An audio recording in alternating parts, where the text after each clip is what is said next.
I'd like to call to order the Douglas Zoning Board of Appeals meeting for Wednesday, March 5th at 7 PM. The first agenda item is a public hearing for Ronald and Gail LaBelle, case number 2025-01, 45 Lindenberg Ave. Date of the application was February 12th.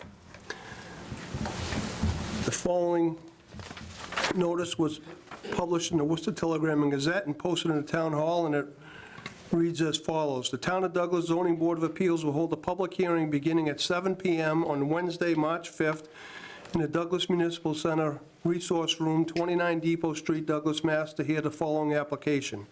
Ronald and Gail LaBelle are requesting a special permit in an RA zone district pursuant to the MGL Chapter 40A, Section 9, and the Douglas zoning bylaws, Section 9.3 and Section 3.4.3, non-conforming structures to construct a sunroom on an existing single-family home on a pre-existing non-conforming lot on property located at 45 Lindbergh Ave, Assessors Map 227, Parcel 21. Any person interested or wishing to be heard should appear at the time and place designated. A copy of the application is available for review during regular business hours in the Douglas Community Development Department, 29 Depot Street, Douglas, Mass.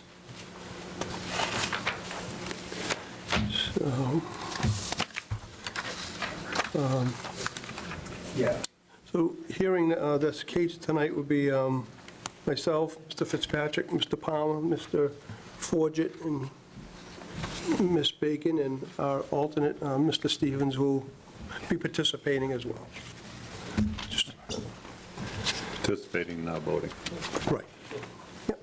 And I got notice from the staff that the green cards were all sent out and received back, so is the applicant available? You want to join us? Pull up a chair or whatever.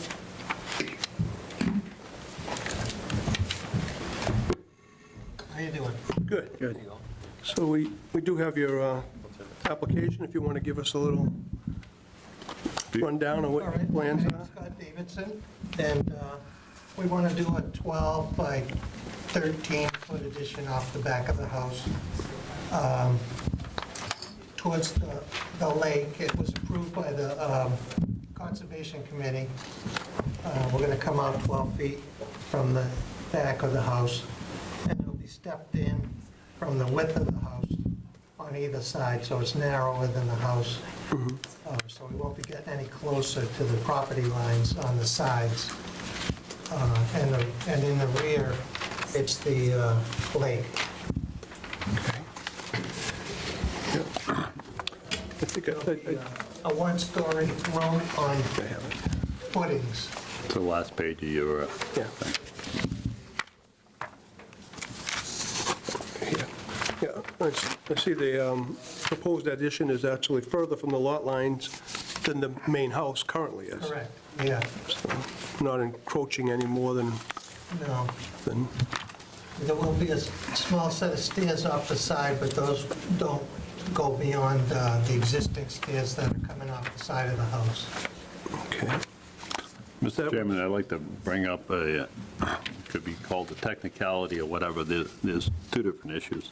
Is we require a proposed plot plan stamped by an engineer. Right, If you look at the top of that one, it's dated 2019, it's also stamped not for reuse by Mr. Jarvis. I don't know who, this is, if you look at it, it looked like somebody penciled in what that addition's gonna be.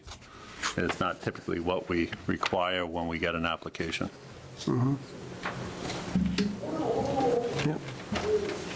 The stairs were added, and then there's a note that says that they'll be 5 feet plus or minus.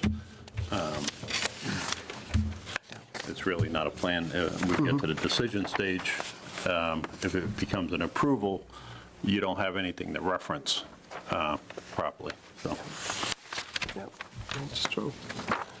Was this, did the engineer, did he review this, or is this just something from 6 years ago? Yeah, this is something that I was given, And I located the addition centered on the back of the house. Just for the applicant's benefit, and not trying to be difficult, but what it is we reference what your proposal is, and then we're looking for an as-built, because if we approve you to be 10'4" and 14'1", that's what you need to be. If you end up jogging it either way, then you're going to have a problem. And the building inspector's going to need a certified plot plan as well. Yeah. Yeah, that's definitely the case. It's not a popular opinion, but this is No, what we've asked for Yeah, quite some time. yeah. I don't even know how we got to this far without, and it could have been just an oversight because there was a stamp on the plan, but then it looked close enough to it to realize that it wasn't Yeah. what we typically take. Well, how would the board like to proceed? I mean, it's not a current one, and it was hand-drawn by someone other than the guy that stamped it. If I may, I would think we'd have to continue this. Yeah. I don't think we can accept that plan. No, I don't think we can either. It's a policy that we made as a board, Yeah. and to start changing it, Yeah. so where do you draw the line, right? So if we made this policy to, because we've had issues in the past, Yeah, right? we had one So, guy hand-drew, and it was going to be on the neighbor's land, but according to him, he was going to be on his land by Right. 10 feet. That's why a lot of times boards will require wet stamps to avoid, cut and paste or whatever, use Right. an old plan. Yeah, well, this one just compounds it a little further because it's stamped on it not for reuse.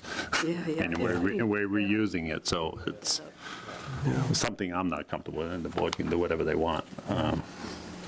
No, I mean, But that's been our it's policy. just some clarity, that's all. Yeah. So, was it Davidson, is that your last name? Yeah. Okay, Mr. Davidson, do you want to work on that, and we'll continue it to So you next want month?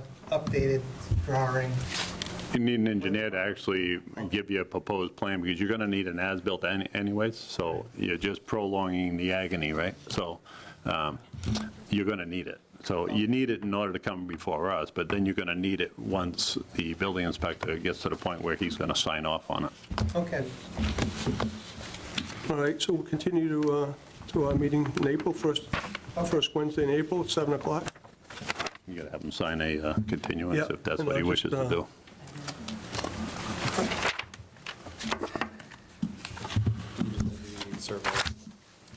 Yeah, we're going to have to have a surveyor, I guess. Or maybe this guy that did the original. Yeah, I would think that would be the easiest thing, to try to get back to the guy who did this one, Yeah, and yeah. he can check his work in the field, and, And while you're doing it, it looks like you penciled in three rectangles on the right side of that plan.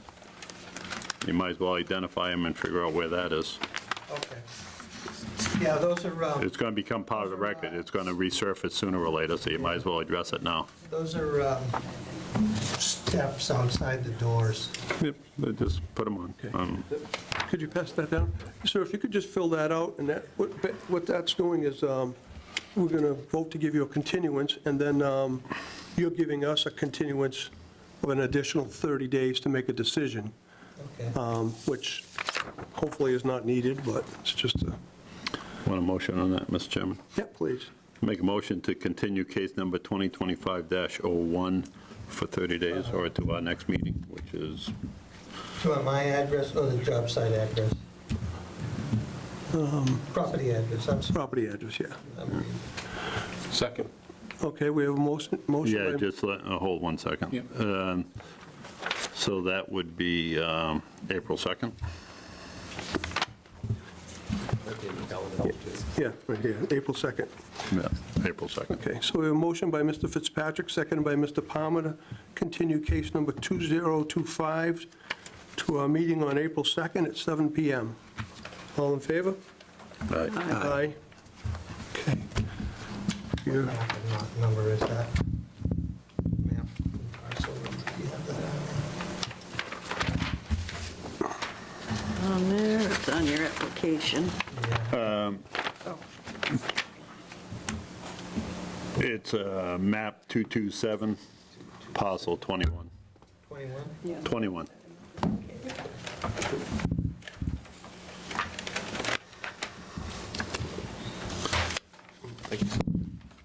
Great, thank you. Thank you. All right, If you get that ahead of time, if you can give it to Jen in the community development, just so she can. okay.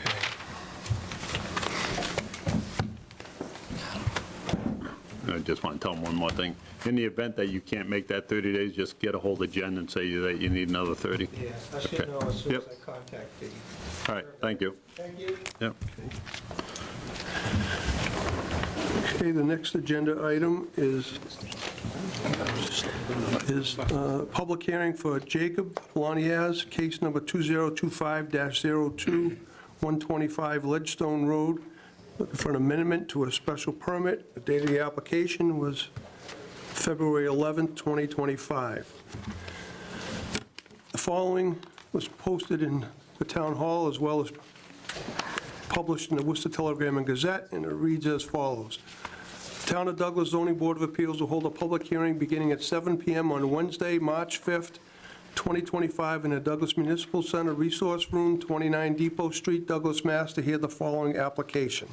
Jacob and Megan Laniaz are requesting an amendment to a special permit number 2023-10 in a RA zone district pursuant to MGL Chapter 40A, Section 9, and the Douglas zoning bylaws, Section 9.3 and Section 3.4.3, non-conforming structure to construct an 8-foot by 28-foot deck to the front side of a single-family home on a pre-existing non-conforming lot on property located at 125 Ledgestone Road, Assessors Map 110, Parcel 11.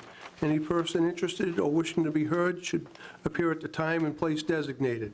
A copy of the application is available for review during regular business hours in the Douglas Community Development Department, 29 Depot Street, Douglas, Mass. Okay. The applicant here?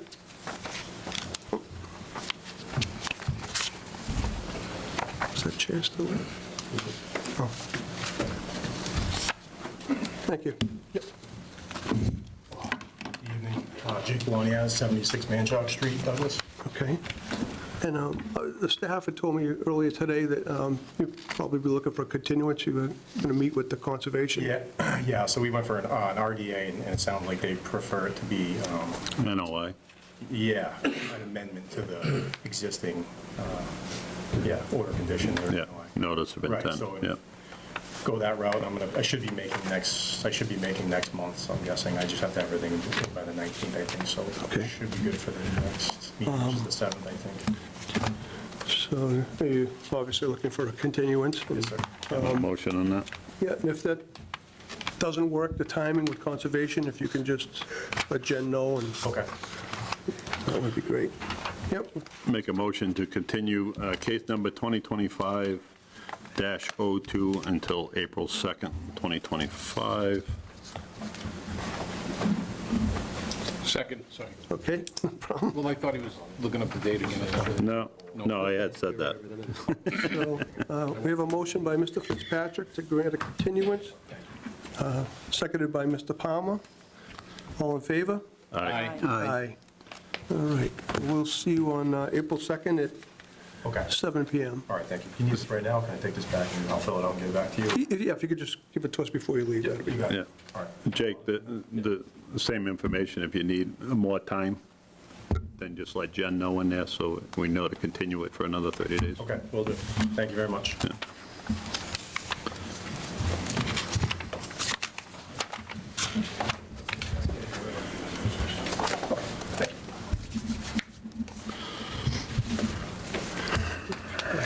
Some good time tonight.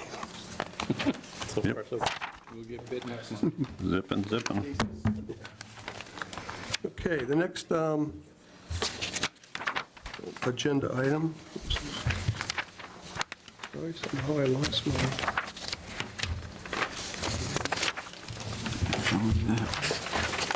Thank you.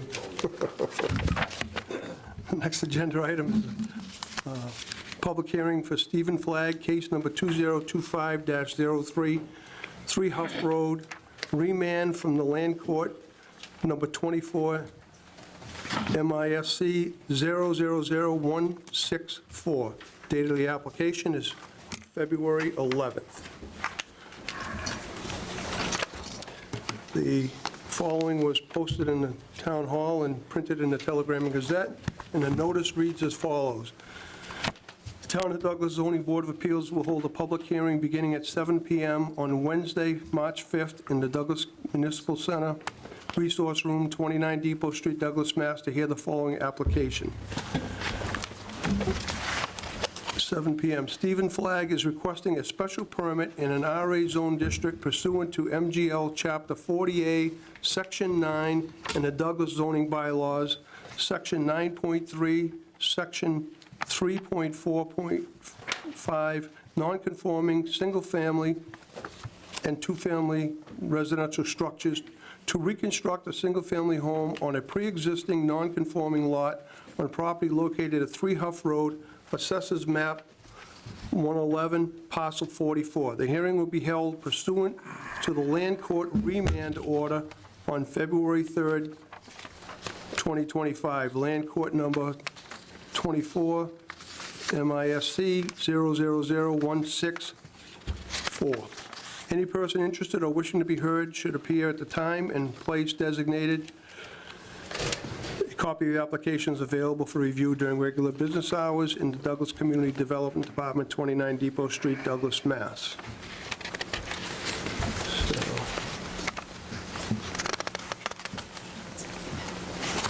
Okay, the applicant, like to join us? Great. Thank you, Mr. Chairman.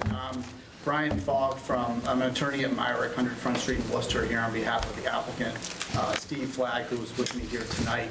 I have a very short slide deck that's brought up. Douglas Cable, nice enough to put it up on the screen. I don't know if I need to advance the slides or if they'll be able to I can advance. advance it. Just say next and I'll advance it for you. Excellent. I appreciate it. Thank you. No problem. So as was mentioned in the hearing notice, this is a remand. We had a special permit application to reconstruct a pre-existing non-conforming single-family home at 3 Huff Road, which is right along Monshong Pond. We applied in late 2023, had continued hearings last year. The board denied the special permit application in March of last year.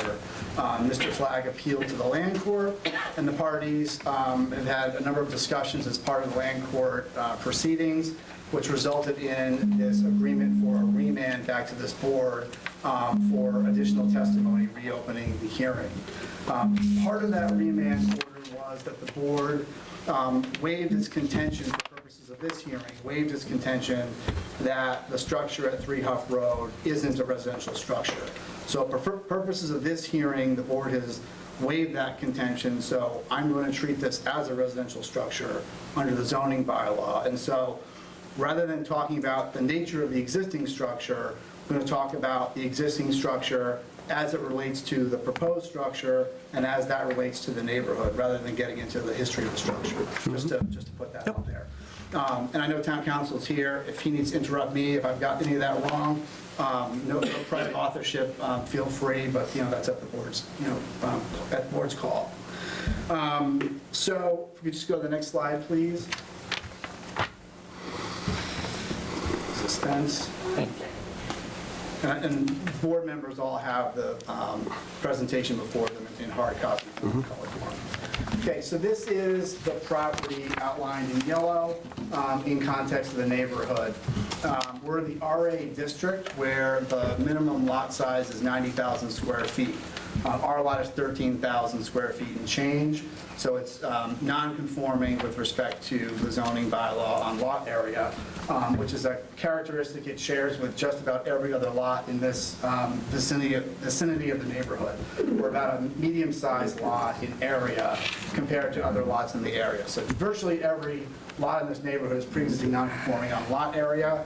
Many of them are also, like ours, pre-existing non-conforming with respect to certain setback requirements. Not every one of them, but many of them are as well.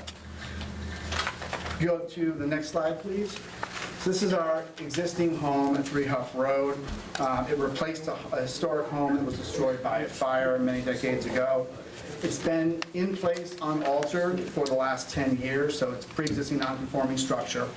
And under section 345 of the zoning bylaw in chapter 48, section 6, those provisions allow for a reconstruction, extension, or alteration of a pre-existing non-conforming single-family home.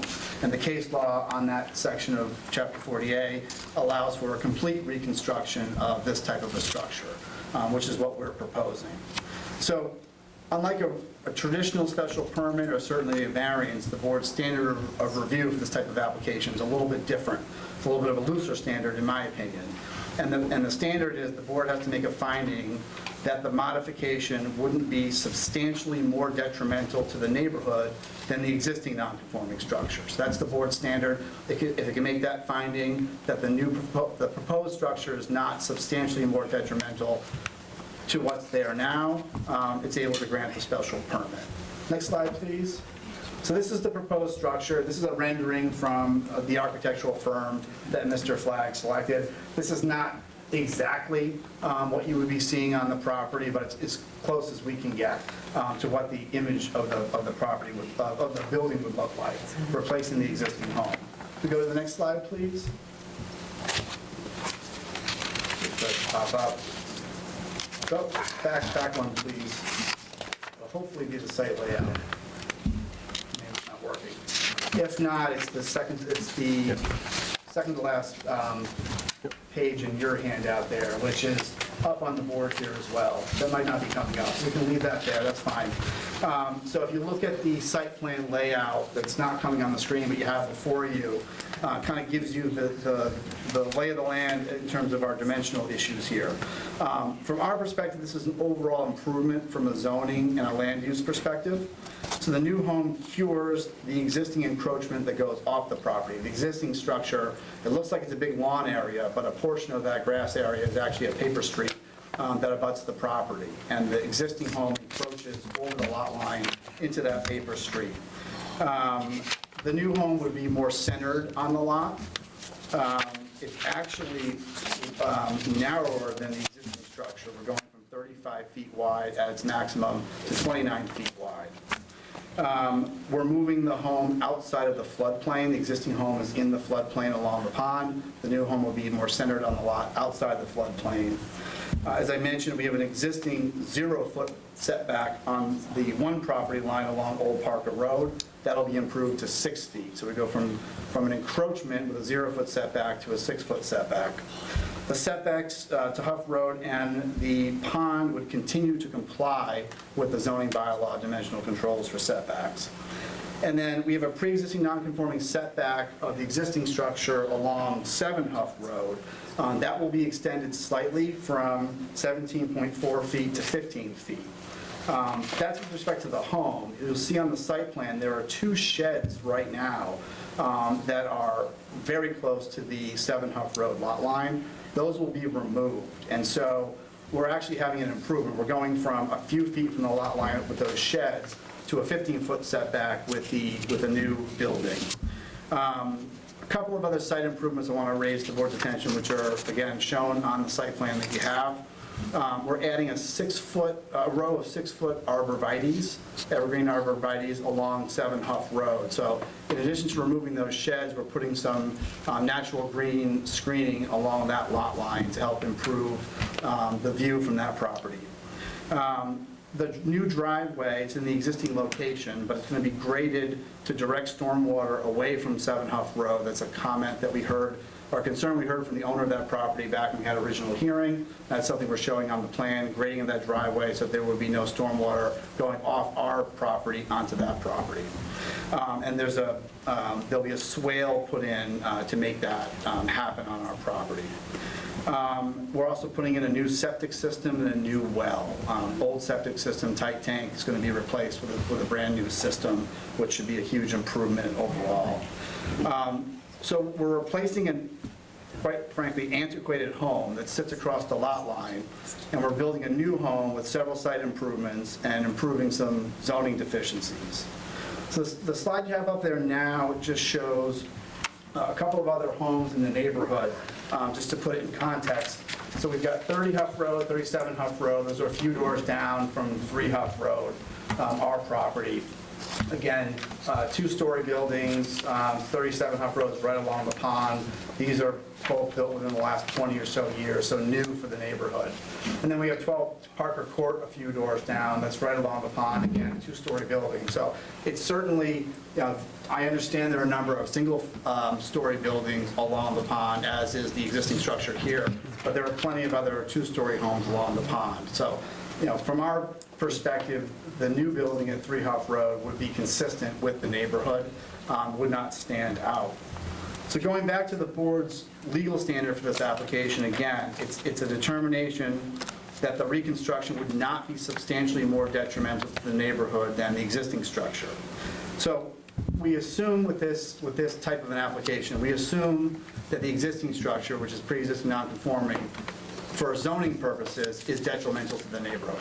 Whether that is or not is another story, but for zoning purposes, it's treated as detrimental to the neighborhood because it doesn't comply. So the new structure, in context with the existing structure, it could be just as detrimental from a zoning perspective. Could even be more detrimental from a zoning perspective. And both of those findings would get you a special permit. Where you wouldn't get a special permit is finding that the new structure is substantially more detrimental to the neighborhood from a zoning perspective than the existing structure. We feel that the board can easily make the required finding here. We improve the zoning nonconformities on the property. We overall make for significant land use improvement for this site. We center the building. We make for a narrower building that's more consistent with the lot that it's on. We add a setback where there isn't one now.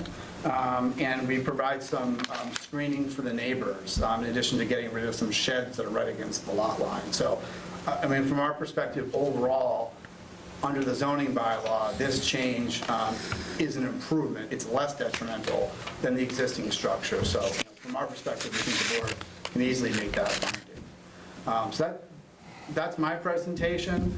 Happy to hear the board's questions and comments. And I know we have a number of members of the public here that are looking to speak, and happy to answer questions that may come up.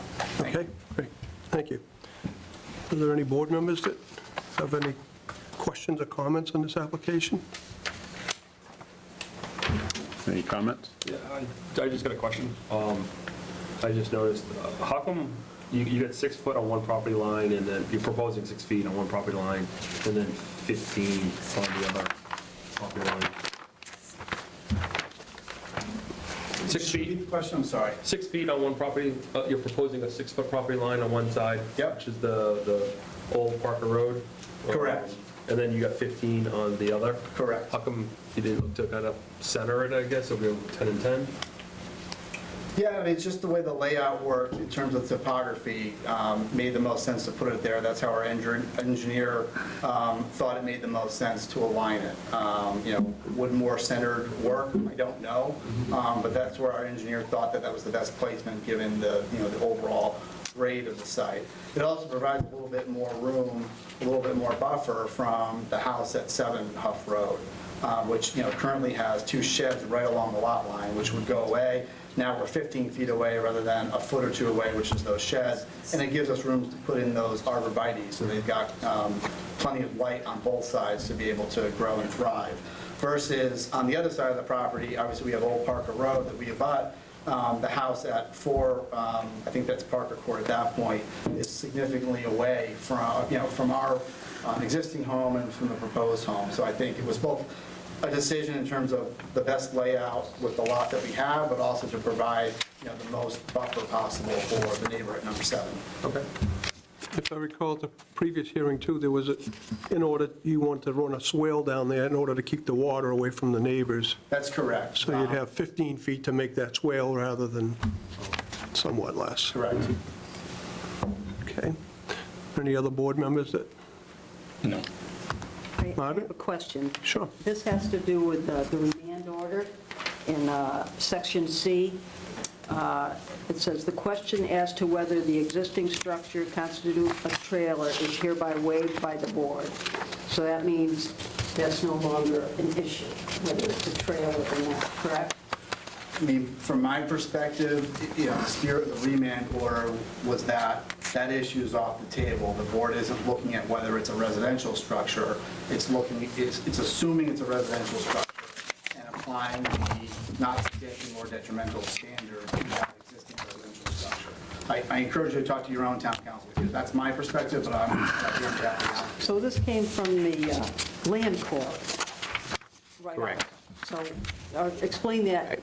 I'm happy to me. chime in there. Sure. So when this was last before the board's holding was that the board lacks jurisdiction to deliberate over the proposal because the bylaw section that's cited gives the board jurisdiction over residential structures. So the board's finding was that the structure was not a residential structure, and therefore, it was outside the board's jurisdiction. So it's coming back to the board. The board is acknowledging that it has jurisdiction, and it's going to determine whether or not this proposed alteration to the property is substantially more detrimental to the neighborhood than the current state of the property. So the board is agreeing that this is a structure, a residential structure? No, the town council agreed to that, the board did not agree to Council that. agreed to that. Oh, okay, town council did not. the board did And let's not. say I have some clarity. First of all, it wasn't a case of whether or not we had jurisdiction over it. There was a couple different questions, right? And one of them was, and to the applicant's attorney, was to show that it was a residential structure, and he was unable to do that. But we still had jurisdiction over it because on a reconstruction after a catastrophe or demolition, the town gives 3 years, not 2 years, right, by a state code is, so 3, and there was a prior structure on there. So there's a couple different things. So I just want to make sure that we're accurate and clear as to how we're recalling how the last session went.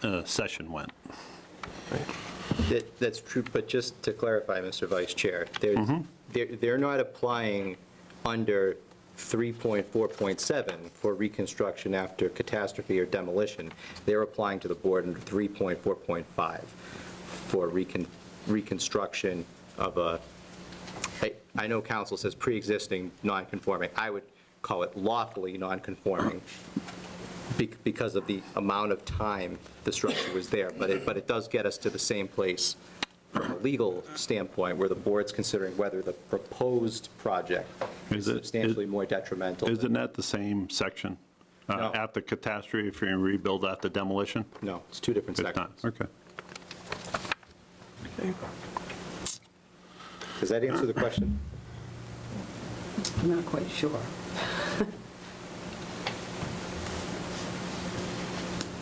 So I guess our task tonight is to determine if this is to give a special permit to a pre-existing non-conforming residential structure. So. Correct. In the court said the argument whether this was a trailer or a structure is out of the argument, correct? I would say you can still take that into consideration. The question to the board is the project that they're proposing to build, is that substantially more detrimental to the neighborhood than the conditions as they exist today? Correct, whether it's a trailer or not a trailer. Correct. But you can consider what's there today. Sure, yep. And okay. the aspects of that structure, and in fact, I would submit that you need to consider that. So if you consider it a trailer, that the fact that it's a trailer standing alone is not the end of the inquiry, but the practical implications of that and how that impacts the neighborhood, and by comparison, how what they would like to build impacts the neighborhood, is certainly something that you should be considering. Okay, got it. Thank you. Any other board members that have questions or comments? I do, if nobody else has anything. Did you ever determine who owns that piece of property? That's called Old Parker Road, it says ownership undetermined. Yeah, we have not run title on that. I mean, we have bought a paper street. Presumably, people have rights in it to access the pond. People have those rights now with our building extending into Old Parker Road. This project would take the building off of Old Parker Road. Yeah, and that's not why I asked the question, and just to help you out, to be clear, I'm not trying to trick you or nothing. The reason why I asked that question, if it became ownership in some other way, right? So it's not considered a paper street or anything like that. You're not going to consider that as frontage. And then on your application, you're saying 6 feet from the front, and being a corner lot, you could use either road as a frontage, but I don't know that's a road, so how is that the frontage? That's, and I'm not trying to be difficult, I'm just telling you what my thought process is. And let me just add some clarity to this. So this whole process, I'm not trying to be difficult with the applicant, you, or any of the people in the audience, or my fellow board members. We have the bylaw to go by, right? And it was created for a reason, and that's our little guidebook. And I have to be fair to whoever comes after you, right? And be consistent. So if there's questions that come about, I need to ask them, right? And just for clarity. So that's my first thing on that, because you never determined, so I don't know if it's a street, right? We were assuming that it was a paper street back in the day. I don't know if it is today. You don't know the answer either. I'm going to leave the trailer issue alone. I don't agree with that, but we'll leave that alone for the moment. I'm going to just tell you my obstacles, right? In August 25th, 1989, the Wilfred and Lucille Duplays petitioned the assessors to declare the lot unbuildable, and they were successful in that. It's in the file in the assessor's office. When did it become buildable? Just, the part that I'm struggling with is, I understand that if you build something on your land, and you can skate free for 10 years, you get to keep it. But that doesn't reset the clock after the catastrophe portion of our bylaw. It doesn't eliminate what they petitioned the town to do. I think that's your challenge, to try to help me get my head around how we get past those pieces. Yeah, I mean, the lot meets the statutory minimum for a residential lot, which is 50 feet of frontage and 5,000 square feet of area. We've got that.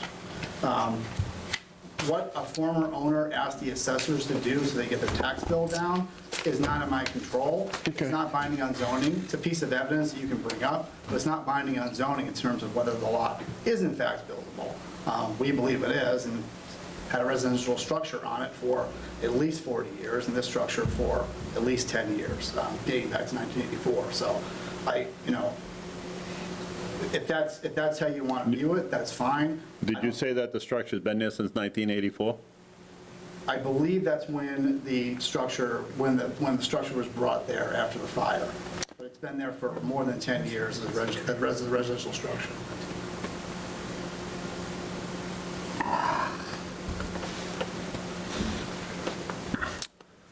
You want to weigh in on this, Mr. Town Council, as to what your opinion is? Try to referee the two of us? Because he's not my counsel, so No, I'm looking for you to I understand. to weigh in on this. As to the factual question of how long the structure's been there, right now, the only evidence we have in this hearing is council's representations. I could certainly understand if the board wants to hear directly from the applicant. Did you have a question about the legal? Well, I have questions about that piece of property that's next to it, as to what it is, because we're determining that to be the frontage of the property. And it's a technicality, but it's an application. And then the assessor's portion? This piece of it is, if they petition the town to have it declared non-buildable, right? And I understand what the state rule is 50 feet of frontage at 5,000 square feet. As a general rule, but not for our zoning, it's 200 square feet, 200 lineal feet of frontage. It's 90,000 square area for a legal lot in that zoning, right? So I agree with council's statement that the assessor's office is not the final authority on whether a lot is buildable. The fact that the owner of a lot has petitioned the assessor's office and made an affirmative statement that in the opinion of the owner, the lot is not buildable, is some evidence tending in that direction. But the final the final say on whether a lot is buildable, I suppose would be with the building commissioner in the first instance, and if someone disagreed with the building commissioner's determination pursuant to the zoning bylaw, that would get appealed to this board. So after demolition catastrophe or whatever, you have your 3-year period. That's expired. Right? Absolutely. That expired. So then a structure, however we want to, whatever it is, it's a structure of some sort, is there. And you get away with it for 10 years. Now it becomes it just eliminates that prior section of the zoning? When it's been there for 10 years, that means we as the town cannot come in and file an enforcement action to compel the owner to remove that unlawful structure. I agree with that 100%. My problem is now you're eliminating the first portion that you bypassed, the rebuild after the 3 years. So you get away with something, and now we're gonna forget about that, and we're gonna invoke another section of the zoning law that says, oh, yeah, you can tear it down, you can rebuild it. So technically, he could rebuild if he was all on his property, which is not. He could rebuild in the exact same footprint by right. The question is whether he could rebuild by right under section 3.4.5. Under the zoning, he could rebuild in his exact same footprint if he was all on his property, but he's encroached into that unknown piece of property on the side. So I guess he could go up to the property line, technically. Typically, rebuilding within the same footprint is within that property being destroyed by catastrophe type Within the situation. 3 years, yep. And as the record Right. unequivocally indicates, that ship sailed Yep. a long time ago. So in this case, Douglas has this provision 3.4.5, which is fairly liberal, but it does not entitle the owner to rebuild. In the first instance, there's a screening process with the building commissioner, and that's why the building commissioner sent this to the ZBA, because it didn't meet the criteria where the building commissioner could just approve this. So it comes to the board for a discretionary special permit. It's the board's job to vet whether what they're proposing is substantially more detrimental to the neighborhood. I agree with council that there is a presumption that this non-conforming structure, it's legal in the sense that we can't go file a court action to tear it down. So that's why I call it legally non-conform. Yeah, pre-existing, yeah. I don't consider it to be pre-existing non-conforming. To me, pre-existing non-conforming means that when the bylaw went into effect, it was there. Yeah. That's not what happened Yeah. here. But it's legal in the sense that we can't go tear it down. With that said, the applicant's not entitled to the relief. The board has the discretion under that standard. Okay, so, another question. The bylaw is pretty specific, right? That you cannot go past the 3 years after the demolition or catastrophe or anything like that, right? So Not by right. Not by right, right. Well, so we could grant if we had a lot that a house got demolished, burnt down in town, it's empty, right? We could give a special permit for that? A vacant lot without a structure on it? Yeah. Well, I think in that case, the applicant would have a difficult time because 3.4.5 would not be available. In that case where you have a vacant lot with no structure. So how is this different where this isn't a permitted structure and it was placed there and nobody took notice to it within the 10-year period? That eliminates that section?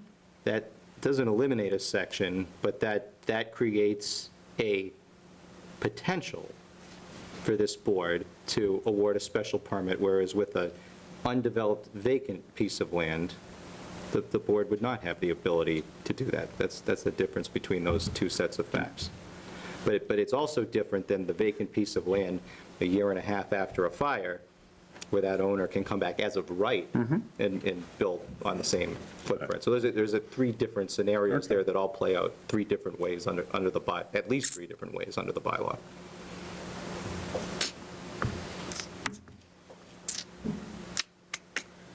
So the fire apparently happened sometime in the 60s, I believe we were told.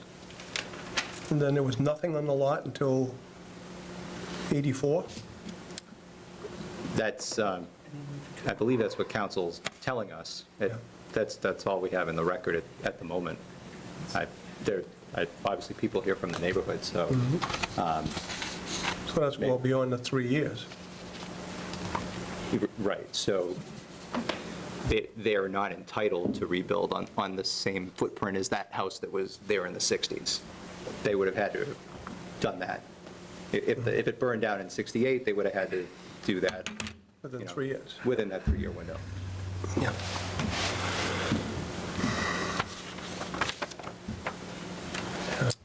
But the I structure got a that... question.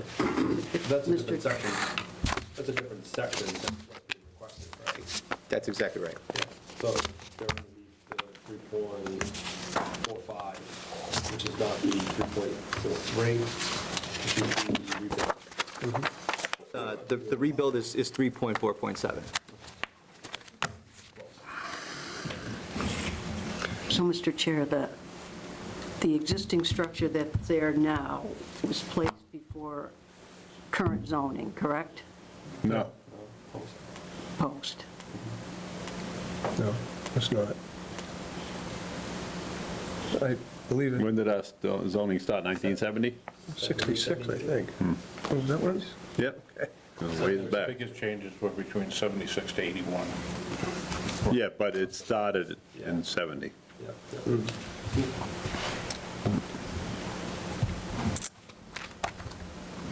And Counsel, I'm, I guess, troubled by this. People can petition to have their lot be designated unbuildable and then get a reduction in taxes and then come back years later and say, oh, my lot's buildable now. I mean, Well, they can ask the assessor's office. That doesn't mean the assessor's office will grant that relief. I haven't looked recently, but I believe during the initial hearing, I looked at how the lot was assessed. It appears to be assessed in line with a lot that has a residence on it. So I don't know the full history with the assessor's office. Perhaps the owner came along at that time in 1989 and asked for an abatement, essentially what it is. And, perhaps that was granted for a period of time. But and we can put the current assessor's card in the record. My understanding is that at some point, if that abatement was ever granted in the first place, according to this, it was. it was. Yep. Do you have a copy, or do you want a copy? That would be helpful. Okay. I'll give them that. No, thank you. You see under the assessor's action, Land land to an value was unbuildable. reduced to an unbuildable lot. That word unbuildable, the assessor doesn't have authority to declare it unbuildable. The assessor has authority to reduce the tax on that lot. But On the top, the owner states that the lot is unbuildable. no, I agree. I think that's concerning. I think the board should look into that, but ultimately, it's this board, the building commissioner in the first instance, and this board that would determine if the lot's unbuildable. I've not reviewed the bylaw for the requirements of, a buildable lot, but that, it's certainly something we can look at. I'll throw out there, if the building commissioner thought it was unbuildable, he would have sent us here for a variance, not a special permit. The denial letter that we got that got us down this path was a determination that we fell under this section of the zoning bylaw. If the lot was unbuildable, we'd be here for a variance. And I will say, it's the board's hearing, and the questions you ask, you're free to ask whatever you want. But the remand order, does start us from a point of, it's a residential structure. Do we meet this finding with our application? That was my assumption is how this would go tonight. Board can ask whatever questions it wants. I understand there's a discomfort with the long history of this property. We have no control over that. But, again, that was the discussions with the land court, and what brought us to this remand order was let's put that issue aside and focus on the question, which I haven't heard anyone deliberate on tonight, which is the proposed building substantially more detrimental from a zoning perspective to the neighborhood than what's there? You can't get to that question or that statement or that determination until some of the other questions are answered. And one of them is that piece of property that's right next door to it. You, on your own plan, it says undetermined of ownership. And we're Right. not proposing to build on it right now. So I don't know, it's your We're frontage. Structure. It makes a difference. It makes a difference because. With respect, I don't know how it makes a difference. We're not proposing to build Because on if you it. let me finish, I'll tell you again, okay? It's considered a corner lot. You have Huff Road and you have Parker Road. Shake your head all you want, Ronnie. So that's why you're using that as frontage. No, it's not bullshit, okay? It's a question. Okay, guys, let's- It's a question, right? He's calling that as his frontage, right? On a road. Is it a road? I don't know if it's a road or not. It does make a difference to me, it might not to you. Well, can I ask a question? Sure. If you go back to the original lot there, there was, what was on that lot that caused them to put a trailer there? Nothing. There was a house at one time in the 60s. In 1960 or 61, they pulled a building permit. I thought there was a house that burnt. There was. In the All right, it was a house that burnt. In the All right? 60s. So now you got somebody that, I look at it, doesn't have the money, so he puts a trailer there, and then he goes disguising it with a roof and all this stuff around it to make it look like now he's calling it a residential Yep. structure. So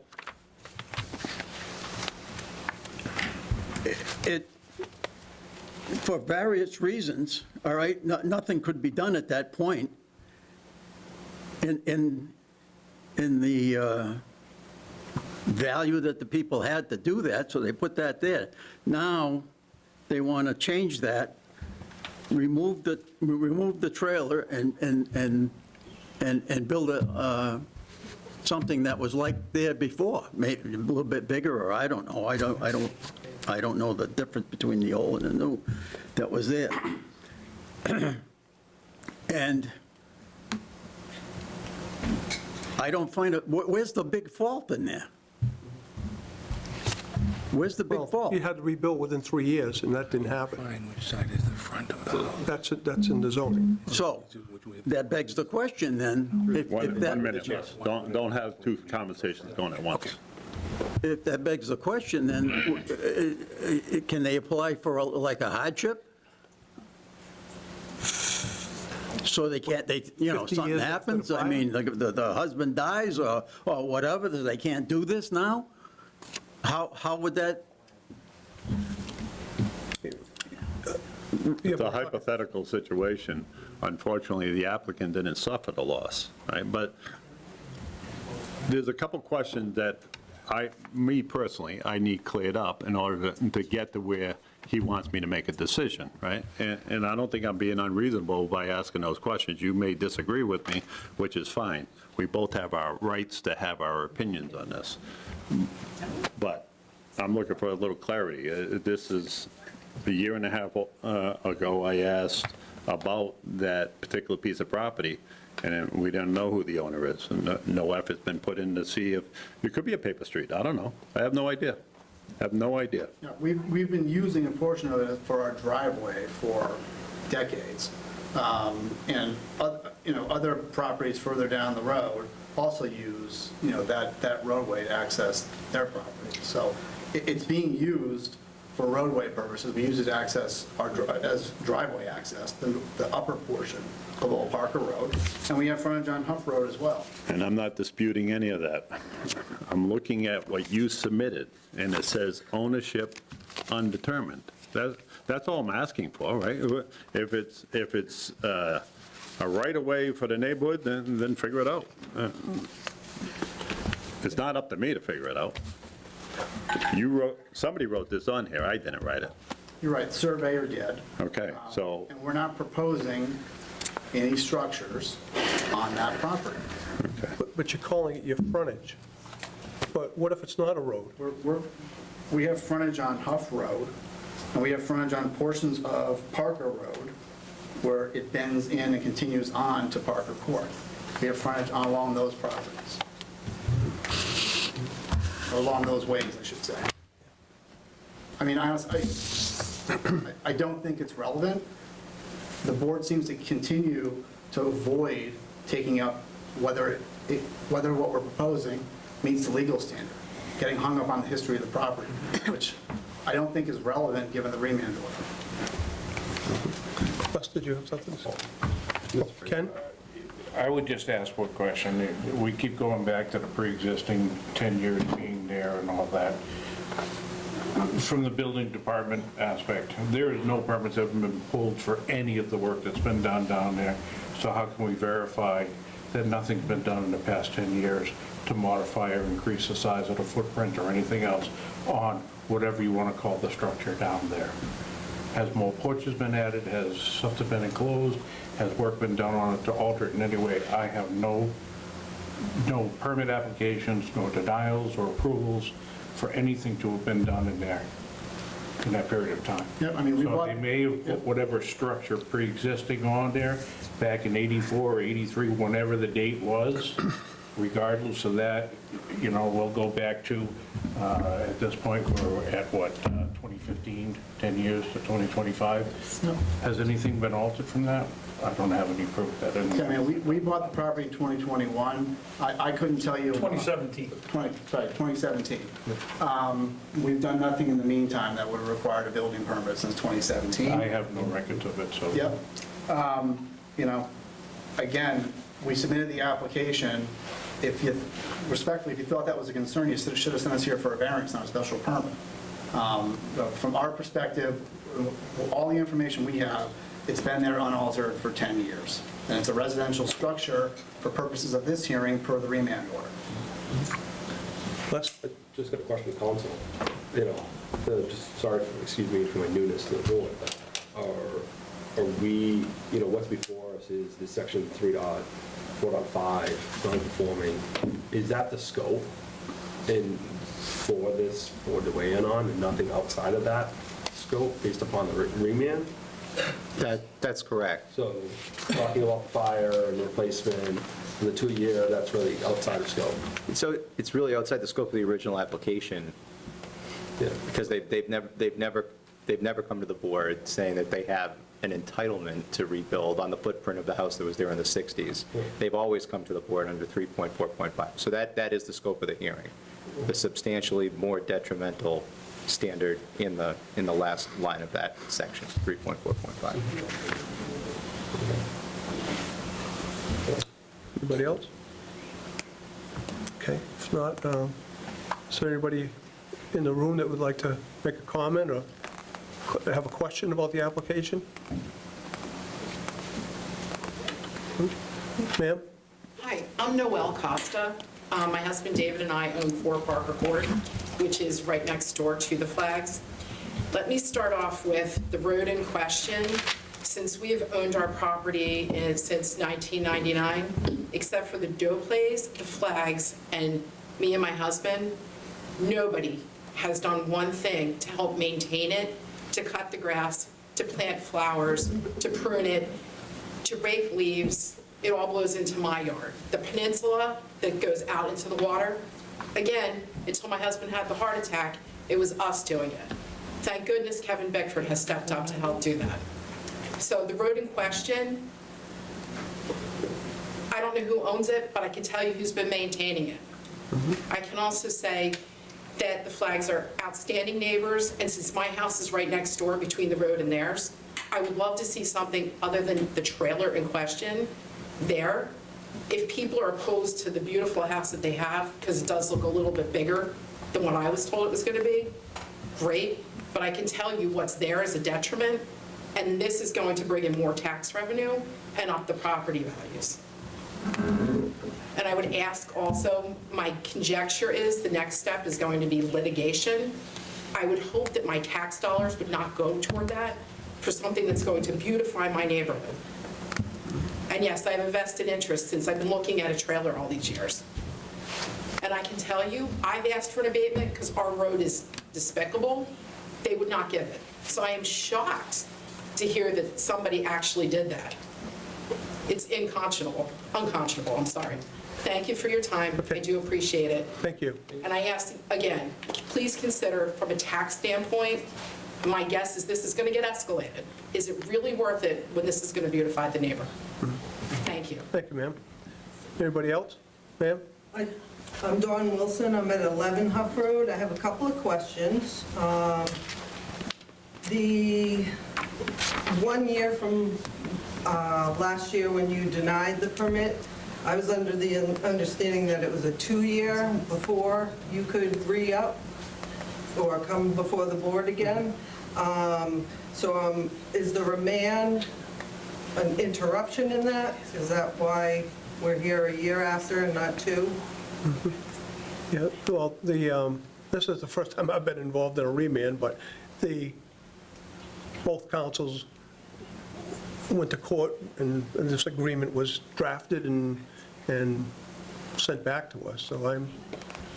Okay. It's an opportunity for the board and the applicant to take another look at it to see if we can come to some sort of solution and compromise on it, is what the whole purpose of a remand is. Okay.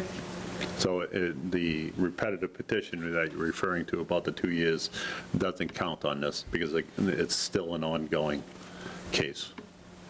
All right, and I'd like to just, Mr. Forget brought up why it wasn't, the board denied the building on that because of your bylaws.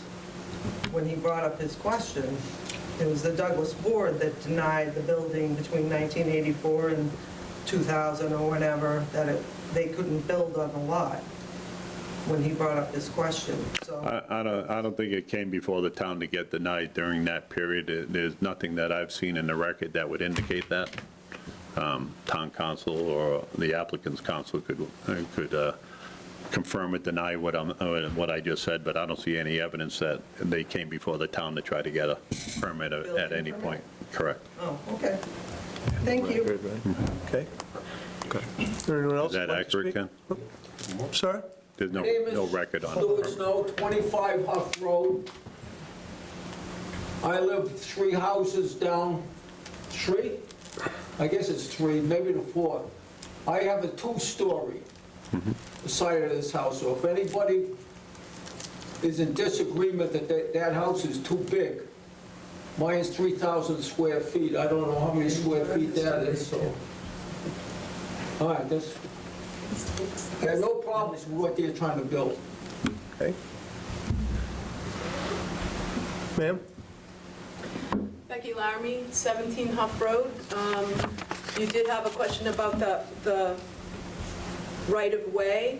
That right-of-way is 3.5 miles in length, 3.5 acres in length. It was owned by Edith Huff back in the day. It was created as paper roads, and there is no taxes on it, and there are no owners on it left.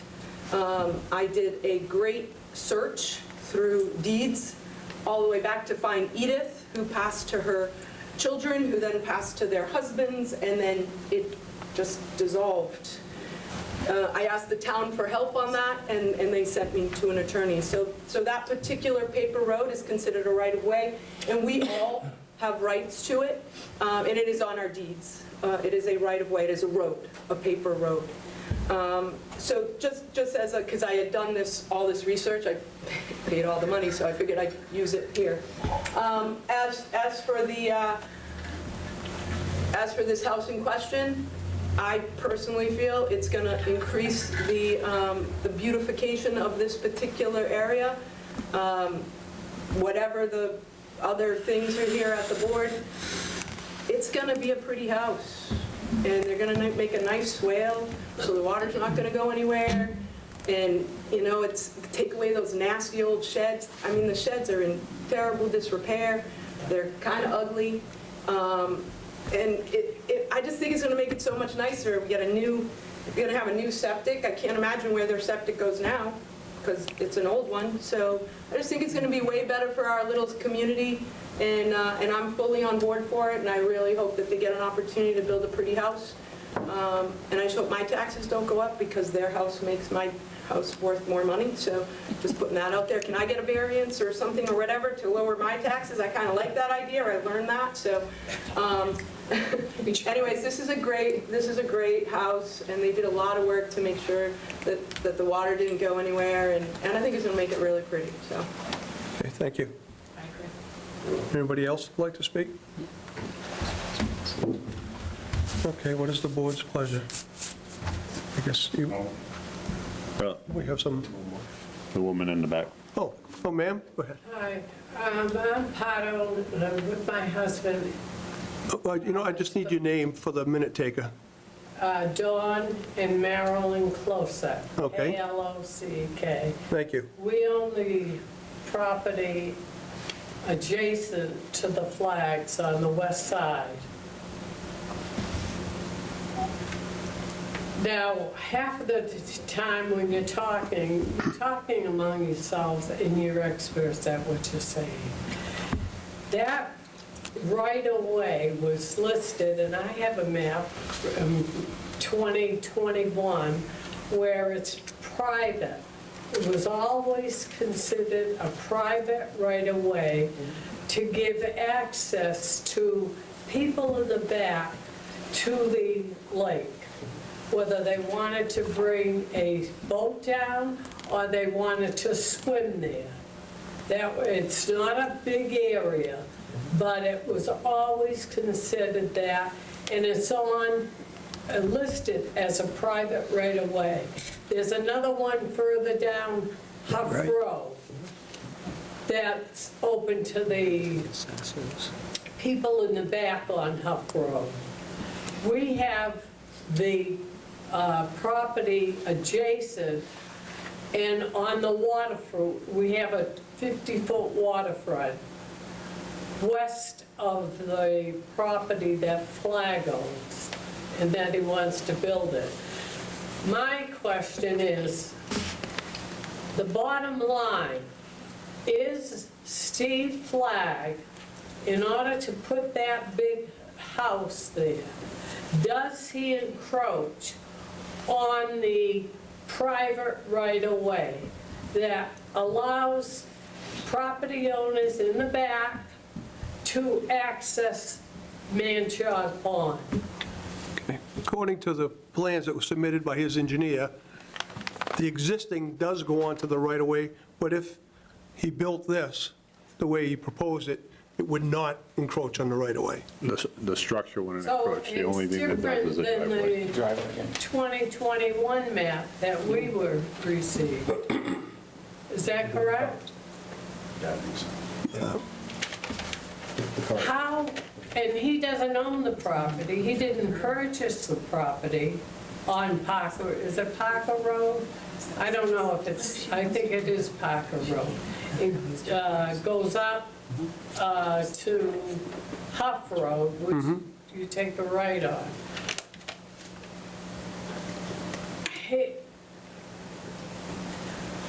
If that allows people in the back, the properties in the, off the waterfront, to have accessed, but he wants to build and change on that Parker Road? No, I don't, no. Oh, so, okay. Yeah, The last time he had the driveway going across it. And that's still showing, his proposed new driveway does go across that right-of-way, or whatever. Okay, so he's making a change to property he hasn't purchased, not part of his lot, original lot. Can I respond? Is that correct? I would say, if what you're saying is everybody has a right to park or to use that, then I guess he has a right to use it as well. But he's putting a tar, right? That's what is proposed, correct. That's not a structure, that's something that's permanent. Dan, can I? Because it's somebody who doesn't, Yeah. Go ahead, Mike. I don't know if you Yep, no, I understand what you're saying. I just want to help you a little bit. At the last hearing that we had a year ago, Yeah. we talked about this very thing. And that particular piece of property isn't part of this application. We have no jurisdiction over that. I made the same statement last year. There's nothing to prevent him from putting asphalt onto the right-of-way. He's doing it at his own risk. But it has nothing to do with this board or this hearing. Now, does that restrict him from assuming that he can disallow other property owners in the back? Yeah, you had the same question a year ago, and the same answer I gave you. That would become a civil matter between all the property owners there and Mr. Flagg. That wouldn't have anything to do with the town, because that's it's a private way. We don't have jurisdiction on a private way. Okay. I mean, I know it's not what you want to hear, but that's what we talked about a year ago, and it's the same thing. It's, I haven't heard anything that they've proposed that would restrict anybody else from having access to the water the same way they have now. Well, there was a trailer on there, and I believe Steve Flagg knew the person who owned that trailer. Yeah. Well, That covered the entire, someone in the back could not take a trailer, back up a boat in order to have access to Manchog Pond on that small pond, yeah. that part of the pond. What he's proposing now is would bring his structure within the confines of his property lines. It wouldn't interfere with that right-of-way, Old Parker Road, or whatever, however we want to call it. The only thing that would be on there is a driveway, and that wouldn't prevent anybody from backing a trailer across. Okay. Because it's going to be flat with the ground, it's not going to be a hump. What if somebody falls on this? Again, that becomes a civil matter. That question was asked last year as well. We wouldn't have any, it's a private way, it's private property, so that would fall amongst the residents down there. That's not a zoning issue. It doesn't fall before us. That doesn't come before us. That's not what we're hearing here tonight. Thank you. Yep. Okay, anybody else? All right. Well, we still have some, I guess, unanswered questions. Well, Mr. Chairman, before you get too far into it, what I'm struggling with is the guidance from town council, our own town council, not the applicants, telling us we only really have one decision to make, right? I don't know how we got there, but if it was and the statement was made that it hasn't changed since the first application, well, then that should have been brought up the first time around, and then we wouldn't be sitting here today. I guess the only question is this more detrimental to the neighborhood? Probably not what anybody wants to hear, but I can't find that it would be. It's going to be an improvement, just from an appearance sake. Clearly, it's A stake, right? But I have some unanswered questions. I'm still not sure of where it falls in my head. I'm just being, talking openly so people understand where my head's at with this thing. Well, I have I don't know if I'm ready. whether it's a buildable lot or not. Right. I mean, I'm not I don't know necessarily anybody who ready. buys land, Yeah. gets it reduced to unbuildable, so the taxes are down, and then they come back years later and say, oh, no, that's a buildable lot. I mean, I guess we'd all like to do that. So, I don't think it's something that has to be decided on tonight. I personally would want a little bit to try to wrestle the thoughts in my head to be fair to the applicant and to be fair to the residents of the area as well. I want to make a good decision. I don't want to. we certainly, if we continue, we could have those discussions with council between now and our next meeting as well. I would be happy to discuss with either of you. Mr. Chair? Yes. with regard to this letter from the assessors, I guess what I have a problem with, whether this comes into play or not, but they say it's not a buildable lot, but then I look at the assessor's card and what it's assessed for, so if it wasn't a buildable lot, it wouldn't be assessed for $400,000. So I can't imagine that just changed. Reading between the lines, and I'm not trying to put words in the applicant's lawyer's mouth, but the assessor's office doesn't have the right to do that. That would be determined through the planning board. Is that correct? Whether the lot's buildable? Correct. Actually, it would come to the building commissioner and then to this board on appeal. Oh, okay. If you wanted to determine it as non-buildable back in 1989? We'd usually go the other way around. So someone would apply for a building permit, commissioner would say, not giving you a building permit, your lot's not buildable. They would appeal that determination by the building commissioner. That appeal would come here. In that scenario, but you have an applicant or a property owner that petitioned the assessors, all right? And they left thinking that they had it determined as non-buildable. All they did was they got an abatement on their taxes. They didn't determine that it was non-buildable. That determination would have had to been made by the planning board or somebody, right? You would think, and the truth is, we don't know what happened in 1980. I'm not asking you about what happened. How would it work is what I'm asking you. If someone went to the assessors and made that request? Nope. What would be the proper process to determine, to classify a piece of land as non-buildable? As a practical matter, a property owner would never come to the town asking for that determination. Well, in this case, we did. So let's assume somebody came to what should have been, if they wanted that to be determined as non-buildable. This is the benefit for everybody sitting in the room. That's why I'm giving you a hard time on it. No, I understand. So what would be the proper process? They would petition the planning board? In theory, they would walk into the building commissioner's office. I do have to say, this is very academic. Yeah, right. Right, because I personally, and nor would anybody sitting at this table, ever walk into the building commissioner's office in the town that they live in and say, Mr. Commissioner, please declare that my property that I own is unbuildable.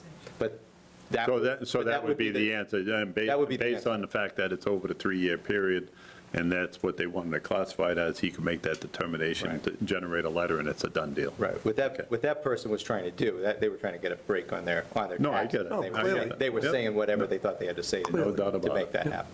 Ken? I know from personal experience, conservation can make a determination, Board of Health can make a determination, whether it's perkable, whether it's buildable, whether in the wetlands. I can, as a building commissioner, zoning officer, I can only make a determination on area, not on topography, not on wetlands, not on steptology, any of that. I'm not That's a good point. certified in those areas, so it would only be on dimensional. Right. And at the given time, if they were prior to the zoning changes, then that potentially was a buildable lot. I couldn't tell them that it's not buildable. If you wanted that determination, you would have to go to those other experts, departments, whatever you want to call them, for determination on that. Right.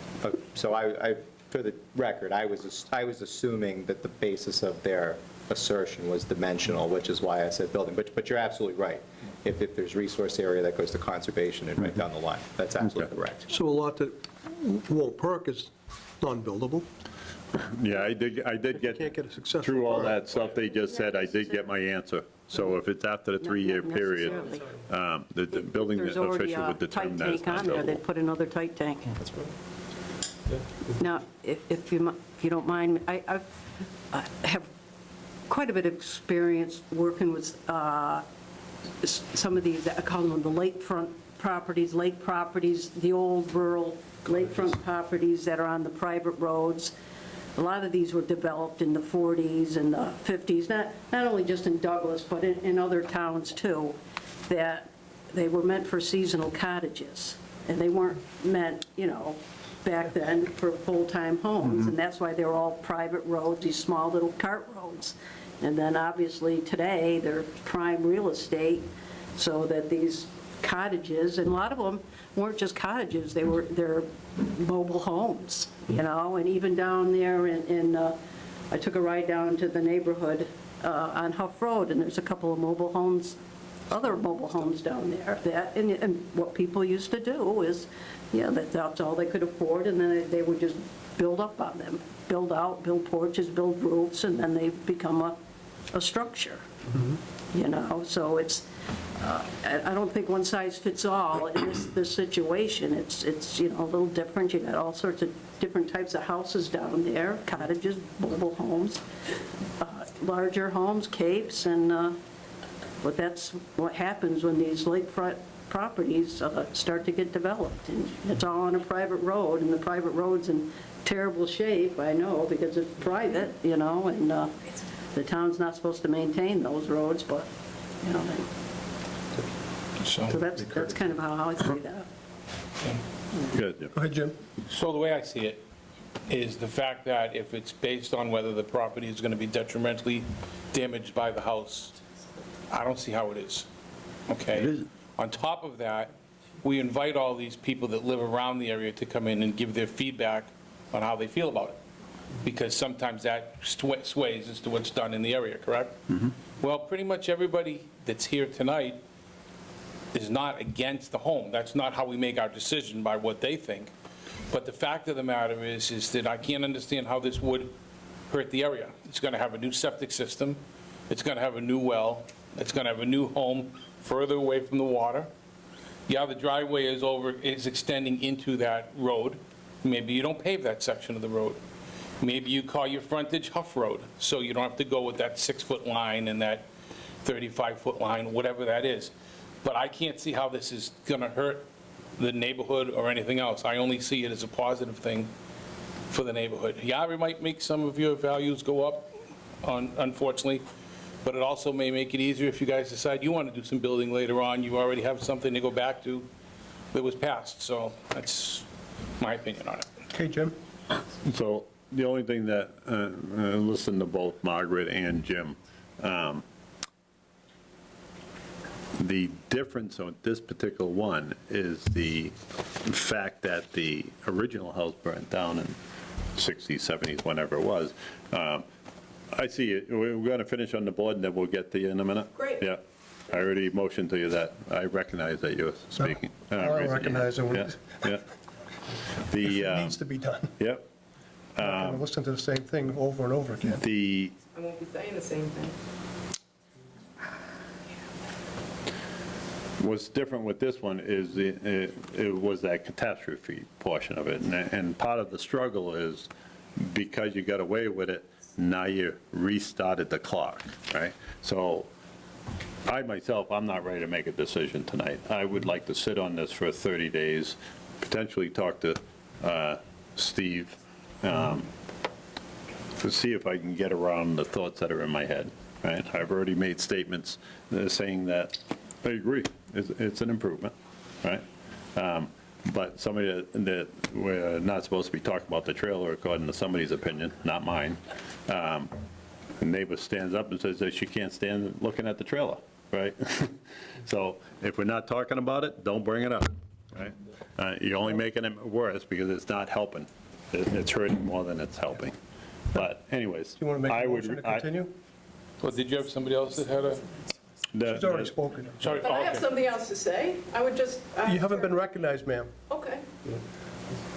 Do you want to? I would like to make a motion to continue this case until April 2nd. The case number is 2025-03. Okay, we have a motion. Do we have a second? Second. Okay, we have a motion by Mr. Fitzpatrick to continue to April 2nd, seconded by Mr. Palmer. All in favor? All right. Aye. Okay. See you on April 2nd. Great job, guys. Great job. Another continuance, lovely. Point of order, town council, wasn't the question whether it was conforming or not conforming? The court has already said it had to come here. Point of order, Mr. Chairman, we're not discussing this case. Has been continued for 30 days. Town council, please don't answer.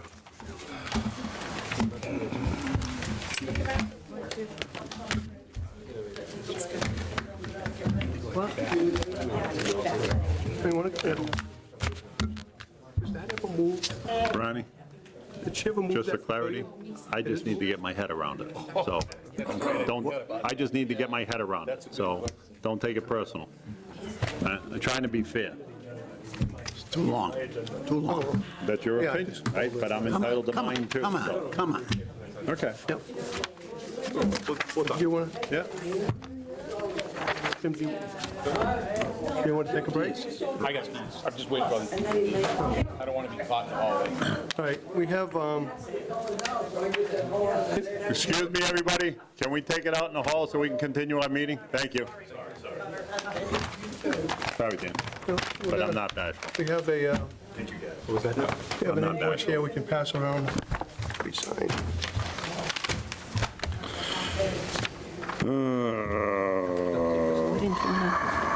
Why did you want to take your question? What's this? Who's got that? NE local Q. Go to 10 Chestnut Street. Oh, she was here a couple years ago. Paid to us. I can't. And then built something without a permit. Then came back looking for us. So, what is this thing we're signing? Who's Garnett NE local Q? No, no, it's for Huff Road, Ledgestone, and Lindbergh. That's the advertisements, Telegram and Gazette. Oh, okay. So I got the audience. That's a good question. Well, I'm like, what am I signing there? I Yeah. didn't even recognize the name.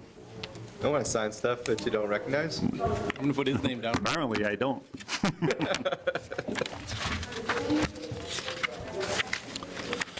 And this other one's for Haley and Ward for North Brown.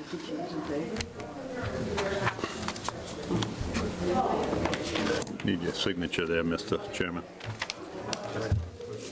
That's for Haley and Ward.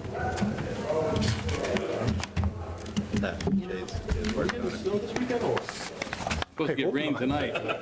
Tomorrow too, I think. It's supposed to be done by 6 o'clock in the morning, I think. I hope so. I got perks in the morning.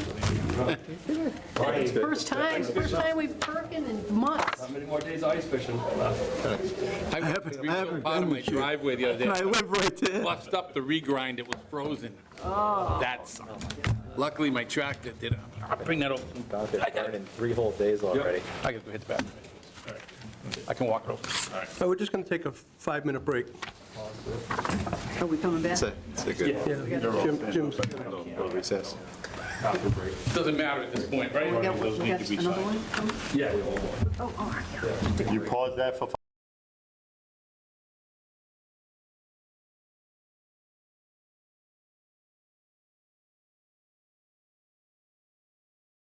Okay, why don't we, before we speak with North Brown, why don't we just do the minutes of our last meeting? Which I wasn't here for. Yep, there's a one. You have to change that to excused? I did, yep. Okay. Yes, 9,600. I'm just reminding you. Yep, no, I did it, took care of it, Jim. It's 197 Sorry for that misunderstanding. Oh, it's all right. inches. I put I don't have any feelings. I live 192.5 times 50. Came up with 92. Close enough. I'm going to look at the question. Okay, so I think everybody has a copy of the minutes. I don't know if you had a chance to review them. They're pretty short.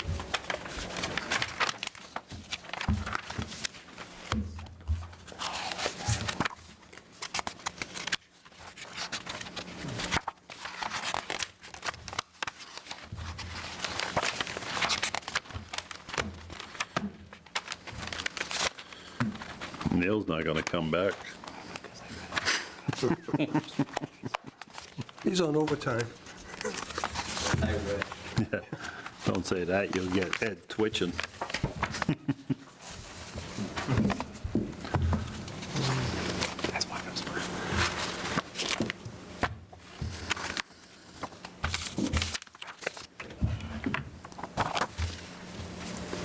So the only modification that I personally see on the minutes is that I announced that Jim's absence was unexcused when in fact it was excused. It's just right second, right at the top of the page. I don't know if anybody else has any comments or wants to make a motion? I'll make a motion to approve the February 5th, 2025 minutes with the minor edit. Okay, we have a motion. Mr. Anybody, do we have a second? Second. All right, we have a motion by Mr. Stevens, second by Mr. Fitzpatrick, to approve the minutes of February 5th with a minor modification concerning Mr. Palmer's excused absence. All in favor? Aye. Aye. The minutes are approved as written. All right, and next item is the discussion with North Brown LLC. Neil, do you want to join us? Not really. Not have to listen to all that nonsense. I don't want to go up there. You guys have me scared.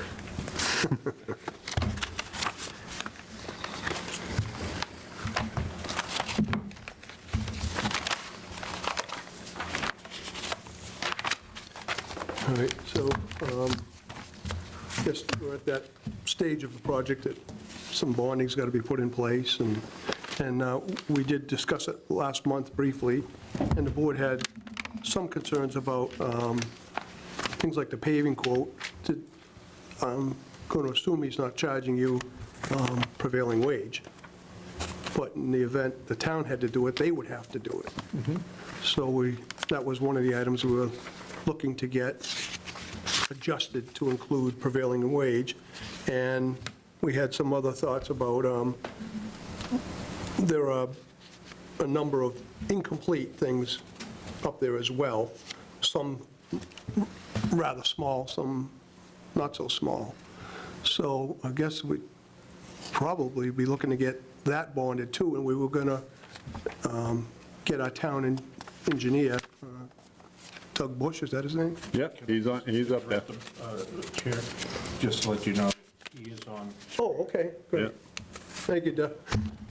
So we were going to ask him to put numbers on the incomplete things as well as the prevailing wage on the pavement, and get us a number that's realistic. Okay.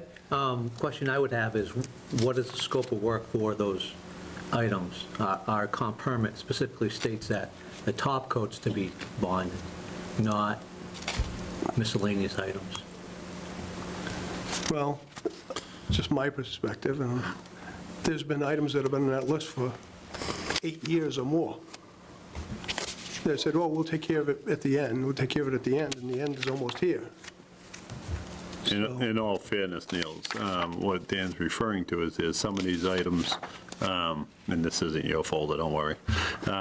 Some of these items go back to 2017, right? So we just want to make sure that they're going to get addressed. All we have is a notation that says it's going to be fixed at this point and that point. So we should at least have a conversation, if nothing else, about this as to what's the timeline, right? Because some of them are in the first phase, you're going into the fourth phase, and I would think that you might have been able to address some of it. If there was one particular one in the first phase is cracking in the asphalt that's going to be fixed on the top coat. Well, has water been going in there? What's the base look like? We have no idea, right? And that's what we're looking for, is to make sure that these things are properly addressed. Yeah. We were going to ask Doug that as well, because there's nothing that I saw in here about a leveling course, which is part of the top coat. And like any base coat, and it's been there for a number of years, there's certainly some. So from what we saw in the quote, it appears he's just talking about coming in and doing the top coat. But there is work prior to that. There may be, and I'm not an engineer, but there may be sealing of any cracks, and then a leveling course, possibly. And I don't see any of that in the quote from your asphalt. Yeah, we would have no problem with Doug taking a look at that. Yep. And quantifying an amount. Yeah, what's involved. For the asphalt. Yep. We're just trying to get a handle on it, right? We're at that point where a lot of this stuff comes into play, and I'll accuse myself of it since I've been involved in it since the beginning, been a little relaxed as to how we're going. But by your comp, you're the one that brought it up, if we're talking about the comp permit, you're supposed to have all your as-bills done before you go into the next phase, and we're a little behind schedule on some of that stuff. So it's not to be difficult, it's just to try to get a handle on all this stuff, identify it, and make sure it's going to be taken care of and corrected. And the only assurance that you would typically have is through a bonding, right? Why they never bonded this at the very beginning and waited till the end is a little confusing, but that's behind us. The town also has surety for the last 4 occupancies. Those won't be released also. The last 4 occupancies, let's be realistic about it, it relates to 2 foundations. So if you don't put them in, then what? Then we can't sell them. But, yeah, that's your surety, right? So, let's see, I'm gonna top coat the entire development or not put in the last 2 foundations. See you guys, right? So, that's just reality, that stuff happens. I'm not saying you gotta do that. You've been a good partner, and we've had our struggles over the years, but I think we've gotten to a very good point where we work together well, right? So, we have a responsibility to protect the town's interest, town being the residents that are up there on our side of the table, where me and Les sit. From the road commissioner's side, we don't need another headache. So that's all this conversation's about. So, Did you see the letter from Water and Sewer? That he found the as-built plans unacceptable? Yes, I was provided that a couple of weeks ago. Okay. yeah, All right. yeah. I have dropped off Phase 2's, a copy of Phase 2's as-bills. Okay. He is happy with that. Phase 1's, he asked for a profile on it. Okay. We have that being done now. That actually should be done, I think it's got complete today. Okay. These were new items that he had. They were not items that were on the original, when the as-bills were originally submitted and approved. Okay. Because he had reviewed those items when they were originally submitted, and he did not have issues with them at that time. Yeah, so we would need some sort of correspondence from the water commissioner. Can you get that for us, Ken? I can- We need something in the file. We I'll get can't, it in writing as to the acceptance of phase 1. we can't do verbal because that'll become a problem. Okay. So, May I make a mention also with that estimate of final coat? It didn't relay anything to, or actually, it abstained itself from our responsibility for road pitch or any of that with regards to the final paving. right. Yeah. So, and that's where a leveling course or whatever, which is common, I'm sure you've done it many times. Yep. But I didn't see in here where your paving asphalt guy said his price included the leveling course as needed or whatever. So I guess we're just not sure if that's a real number, considering there were other things to be done besides coming in and putting on the top coat. Yeah. So we were going to ask Doug to get back to us with his thoughts or his figures and try to get this done so you can keep on going. The first thing that made me question it was the value that you put on the top coat wasn't much more than what we paid to have the post office parking lot done. So I'm looking at the size of the area, so that's, I'm just saying, I wasn't running I'm that. telling you why I questioned it, right? Yep. You might not have been on that job, but the whole purpose of this bond, you won't, if you fail, you won't be on the job, right? We have to make sure that whoever's going to do it, we have enough pennies to take care of it. That's all it is. May I say something else? Yeah, go ahead. The question that Neil presented to me, I believe it was this past week, maybe the week before, was with regards to when he could start getting building permits, how much of the road work on Phase 4 would need to be completed, and to what point before foundation permits were issued, like we did on Phase 3. And I'm going to leave that to the board to make the decision on where they want to go with that.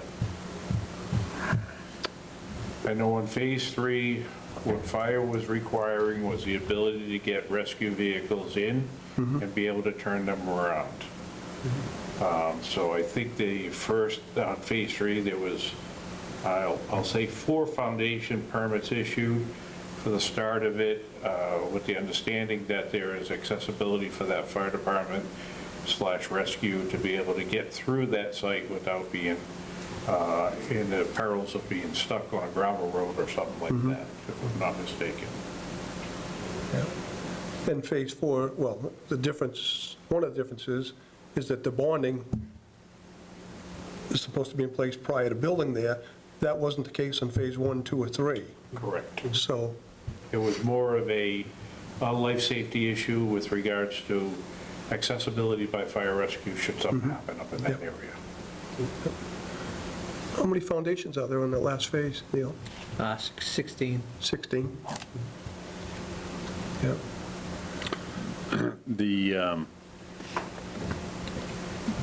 The go into Phase 4, I think you need the bonding in place, and I think you need your as-bills in place, The town has been provided with as-bills. all of them, right? As far as, and we don't have nothing in front of us. That, again, I want a piece of paper that says, so then I can say, Steve gave it to me, right? That's what I need to do, and then Steve won't be giving it to me. But Let's hope not. to make sure that the as-built pulled off the center, the proposed center line of the road, because that's what your, all your dimensions come from. Yep. I remember that from the first phase, because we're going back and forth with edge of pavement and all this other nonsense, and it says there is no property line. I'm like, you know, just stick the foundation there, you came up, well, the center line, all right. So we established that.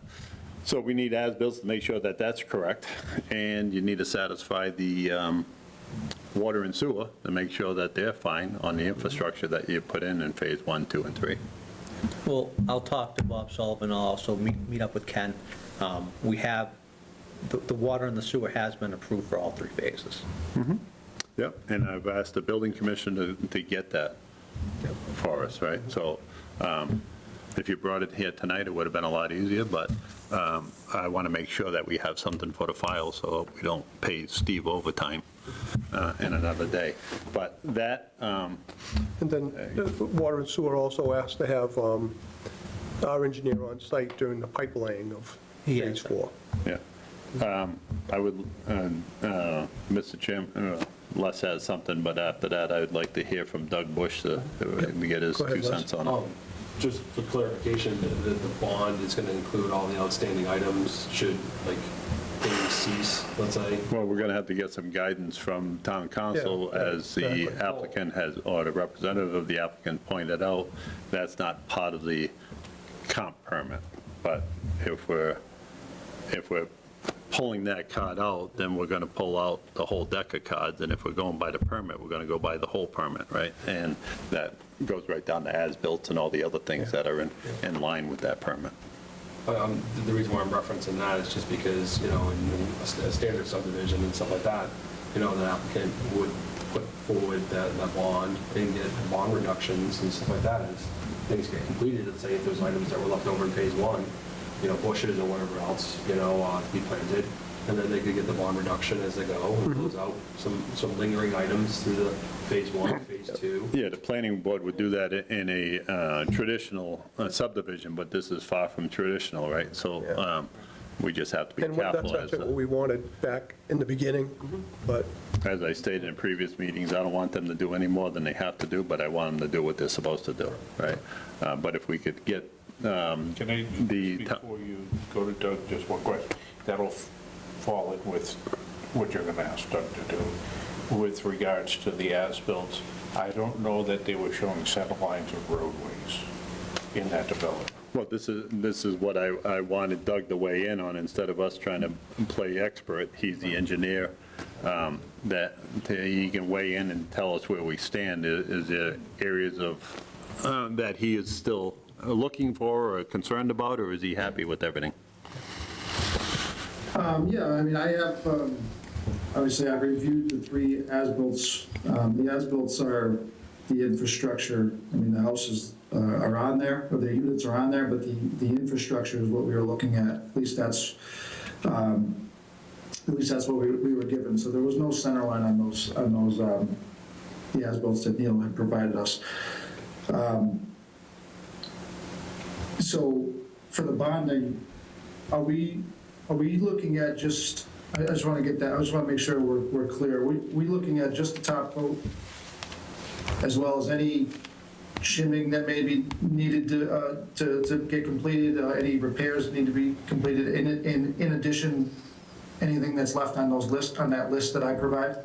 Right. As it relates to the roadway, Dan, I would think that it would be As it relates to the included. roadway? Correct. And coming in the entrance there, between the 2 roads, that's supposed to be loamed and seeded, because that's actually part of the drainage system. But it's got riprap in it, and... Yeah, I believe that was temporary, right, Neil? Yeah. Is that what my... It was temporary about 8 years ago. No, I understand that. Don't beat him up, don't beat him up. No, I'm not, I'm just telling it like it is. I don't want to I traumatize him. understand that. I think if it was grass at this point, it wouldn't be grass. They would just have to redo it one way or the other. And that's understood, so if you can get a dollar value on what that's worth, that is part of the roadway. And, Sure. You know, just trying to protect the town's interest and... Does the estimate for the paving provide tack coat? I was just curious. Yeah, it I don't know. I saw tack coat on there. Didn't you? Okay, so it does. I see it now. Yeah, so I can get you numbers. Okay. All right. Prior to our next meeting? I'm sorry? Prior to our next meeting? Yes. Okay. Yeah. All right. The applicant's anxious to get permits, and I'm trying to give him, we're trying to give him a path forward, so. I'm sure. Yep. Would that final top coat also incorporate any berming work that needed to be done, Cape Cod berms or whatever else that may or may not be required within that development? That would be a question for the engineer, right? I don't know, did you hear me, Doug? There's no berm on this project. There's none at all, not even in the center lane going out of the main? Okay. No. No, don't you remember your car used to get Kind of hung a up on the rocks? Country drainage type of design. Yep. Okay. Yeah, that center, that main road coming in all drains towards the middle, and everything else drains outside to those cells that you see in between each unit. And then eventually they get into the bigger stormwater basins and then out to where they need to go. But there's no curbing on this project. Okay. Doug, is there a line of communication between you and the applicant for the construction of the 4th phase road? So you're out there on whenever you need to be there? I've been out there almost every day Yeah. for the last about 2 weeks. So they're putting in the road now? Not the road. No, I'm sorry, not the road. Yeah, that's what, so when we get to that road construction, there needs to be some oversight on that a little bit, right? Make sure the infrastructure's done for one, but also the proper compaction of the base material and the right amount and all that foolishness. Yep. I just want to make sure we're all on the same page so Neil doesn't leave and think that he's good to go, and then we pull the rug out from under him again. Yep. Does that work for you, Neil? Yeah. Yeah. Okay. All right, well, we'll wait for your numbers, and Neil, if you can get that to Bob Sullivan, the as-bills, if you said they're ready, that would be one more. Well, they got to go to Doug, too. Yep. Yeah, I'll PDF from the Doug. Yeah. Yeah.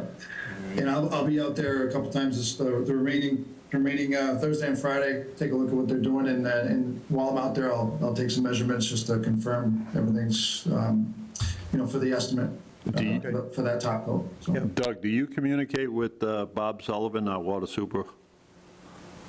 So Bob and I have had a little bit of trouble getting a hold of each other. I'm not sure why, but I know he had talked to Neil about having, or Neil had talked to Bob about, how much he wanted us out there, and so we're trying to communicate, and I'm trying to get out to the site as much as possible, to make everybody happy and see everything I can see.